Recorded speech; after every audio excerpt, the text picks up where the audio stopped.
Hey, welcome back to the second week of our Grow Group study, focusing on the story of Joseph. I hope you had a great conversation about pride and ego and how that might stop us from becoming the people that we were created to be.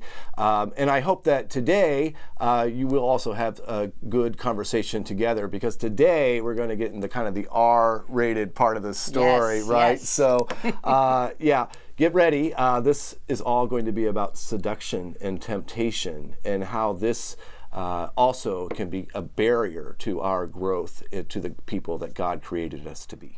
I think we all know that, don't we?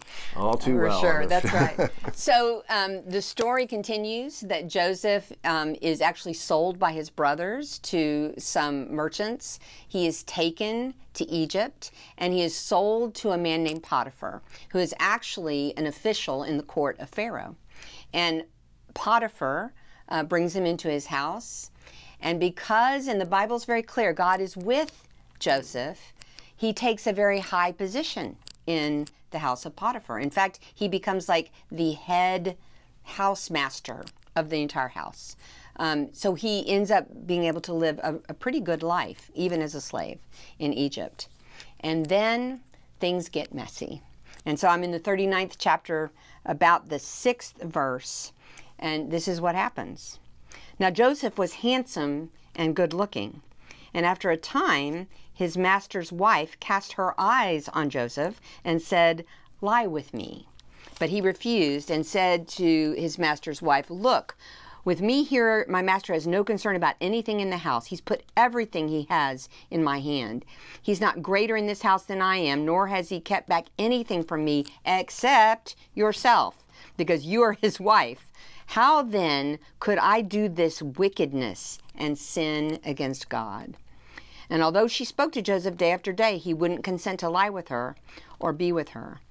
One day, however, when he went into the house to do his work and no one else was in the house, she caught hold of his garment and said, "Lie with me." But he left his garment in her hand, and he fled and ran outside. When she saw that he had left his garment in her hand, had fled outside, she called out members of her house and said, "See, my husband has brought among us a Hebrew to insult us. He came in to me to lie with me, and I cried out with a loud voice. And when he heard me raise my voice and cry out, he left his garment beside me and fled outside." Then she kept his garment by her until the master came home. And she told him the same story, saying, "The Hebrew servant who you gave me has insulted me. But as soon as I raised my voice and cried out, he left his garment beside me and he fled." When his master heard these words that the wife spoke, saying, "This is the way your servant treated me," he became enraged. And Joseph's master put him in prison, the place where the king's prisoners were confined, and he remained there in prison. But the Lord was with Joseph and showed him steadfast love. Wow. It reminds me of a scene from a soap opera, right? You can just see that still frame as they cut to commercial, and she's holding the jacket or shirt or cloak or whatever this was, the garment. Yeah, very dramatic. Very dramatic, very dramatic. What's fascinating here is, again, we're not told anything that Joseph is thinking or feeling, just his actions, just his words toward her. And what we have is almost a caricature of someone who can resist temptation. Yes. Just, it seems to be no contest. Now, I wonder, was it really that simple for him? But at least as the story is told, he resists. And Joseph is shown here to be a man of integrity. He can hold on to his integrity. And that one line, you know, why would I do this wickedness before my God? Not just about her husband, but before God. Well, I think comparing this to a couple other stories in the Torah is illustrative as well. Mm-hmm. Think about his grandfather, Abraham, who spends similar time in Egypt, also does very well for the Pharaoh of his day, right, and is rewarded handsomely. Right. So there's that. And I can't help but think of stories of King David, who maybe doesn't show the same restraint. Not at all. And so here you really have, he acts rather heroically, I would say. He acts the way he should act. He does. He does. It's almost as if the temptation is able to roll off his back. Right. But it was important in his development. This is a moment, both in his life as he's transforming and changing into the man God is creating, but also illustrative for those of us reading, right? That this is going to be an important part of our spiritual journey for all of us. The temptations might be different, the seduction might be different, but that this is always going to be a part. So I think, that temptation is something that, it can be more generally experienced too. It wouldn't necessarily be a temptation toward an affair or adultery, but it could be a temptation toward just doing the thing that keeps your job, saying the right thing so that you don't lose your job. I think that Joseph must have known that even if he were to rebuke these advances, that there would be consequences. Exactly. I don't think he was so naive as to think that he would just waltz away without Potiphar knowing. Right. So it may have been an easier choice for many reasons for him to at least accept the advances enough to be able to stay in that cushy position. True. So how often do we have a cushy position that we often say, well, if I just go along to get along, everything will be okay. Use the word integrity. There really is a statement being made here about integrity as people of faith. And we are given opportunities to lose our integrity or to slight our integrity all the time. We really are. What I think we need to consider is that there are real spiritual consequences. The Christian church has always said that. The New Testament says that. There are spiritual consequences to these moments, to these temptations. Jesus started his ministry where? In the desert, being tempted. Now, and the Spirit drives him there. The Spirit took him there. Yeah.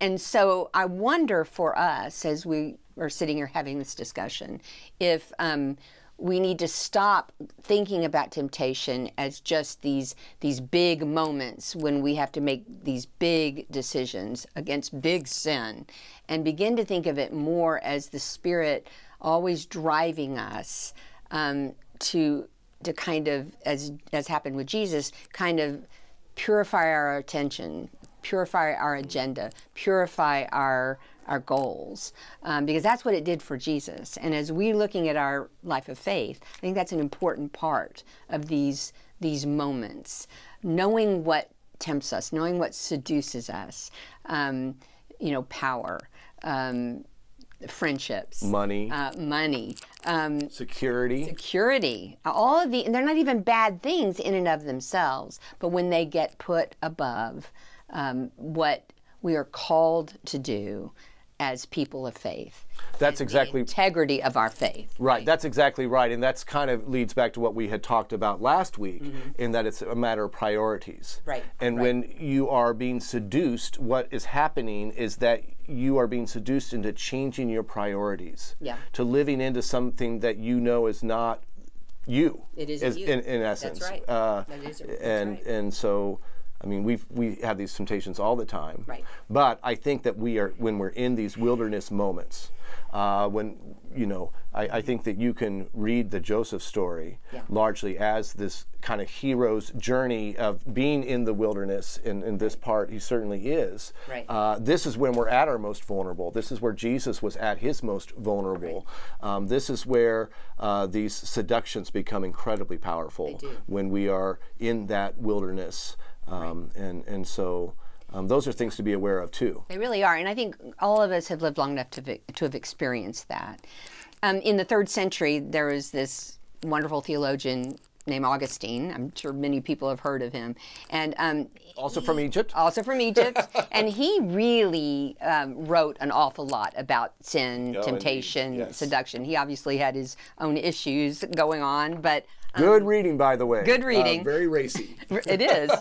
But he began to talk, and the church continued this conversation for a millennia.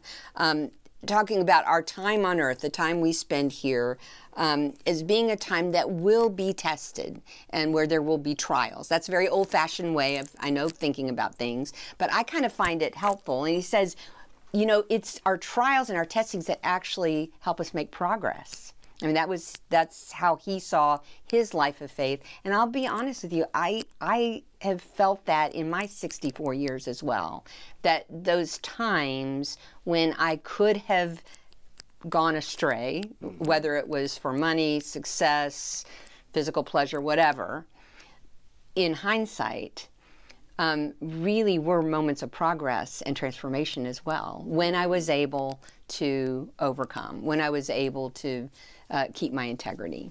And in the times I couldn't keep my integrity, also moments of progress. Interesting. I feel. I think for me, as a church professional, one of my biggest temptations is to give in to bitterness or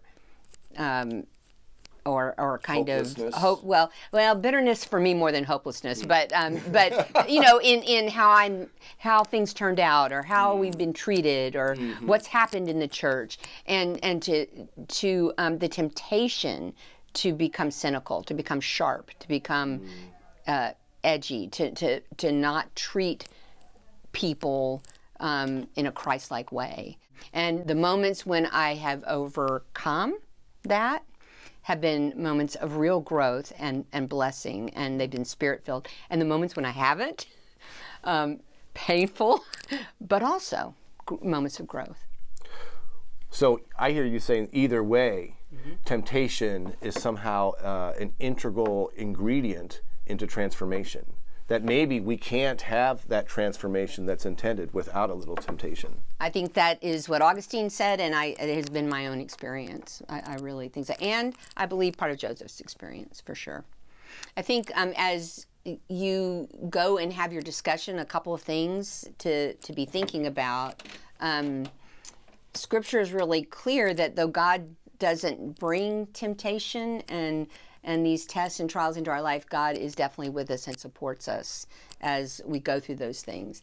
And that growth does come. You know, I think of that beautiful psalm, you know, crying lasts for the night, but joy comes in the morning. Yes. And I think that temptation brings so much pain and suffering into our world, into our lives.